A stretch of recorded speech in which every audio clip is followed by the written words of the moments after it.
ఈ సంవత్సరం నెల్లూరు, ఒంగోలు జిల్లాల్లో అయితే ఈ KNM 1638 వేసిన వాళ్ళు చాలామంది అయితే ఇబ్బంది పడడం జరుగుతుంది. సో వాళ్ళు ఇబ్బంది పడడానికి కారణాలు, ఒకటి, నారు అనేది 25 రోజులకు కాకుండా లేట్గా వేయడం, 30 రోజులు ఆ పైన వేసిన వాళ్ళు కొంతమంది అయితే మందులు పిండి చల్లడం లేటుగా చల్లిన వాళ్ళు కొంతమంది. వీటన్నిటికీ తగ్గట్టుగా మెయిన్ కారణం వచ్చేసి వాతావరణం అనేది ఈ KNM 1638కి అనుకూలంగా లేదంటే ఎక్కువగా ఎండ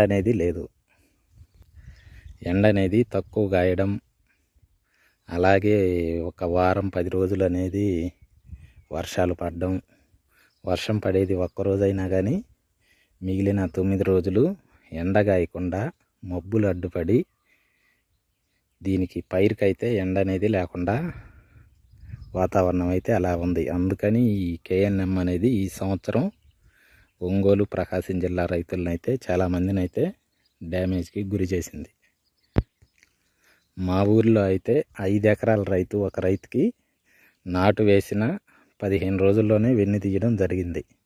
సో ఇంకా ఆయన చేసేది ఏమి లేక మళ్ళీ ఈ 4 ఎకరాల పొలం ఏదైతే ఉందో దాన్ని ట్రాక్టర్తో తొక్కిచ్చేసి మళ్ళీ కొత్తగా వేరే రకం వడ్లు తెచ్చి నారు పోసుకోవడం అయితే జరిగింది. ఈ విధంగా అయితే రైతులు చాలా అయితే ఈ KNM 1638 తోటి ఈ సంవత్సరం అవగాహన లేక ఇబ్బంది పడడం జరిగింది.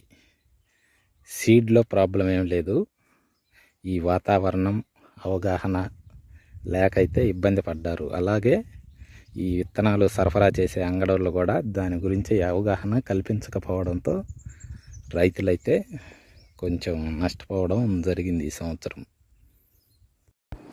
ఫ్రెండ్స్, ఇది చూడండి, ఇదైతే నాటు వేసిన KNM 1638 కింద నేలతో కూడా మీకైతే కనిపిస్తుంది. అంటే పైరు అనేది సైడ్ పిలకలు అనేది రాకుండానే విన్నైతే తీయడం జరిగింది. సో KNMలో ఇది అన్నమాట మెయిన్ ప్రాబ్లం ఈ సంవత్సరం వచ్చేసి.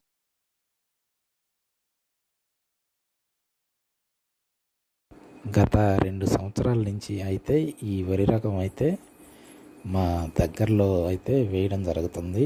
ఈ వరి రకంలో అధిక దిగుబడి అయితే వస్తుంది. సో అందుకని దీన్ని అయితే ఎక్కువగా వేయడం జరుగుతుంది. అలాగే తినడానికి కూడా చాలా అనుకూలంగా ఉంటుందని రైతులైతే దీన్ని సాగు చేయడం జరుగుతుంది.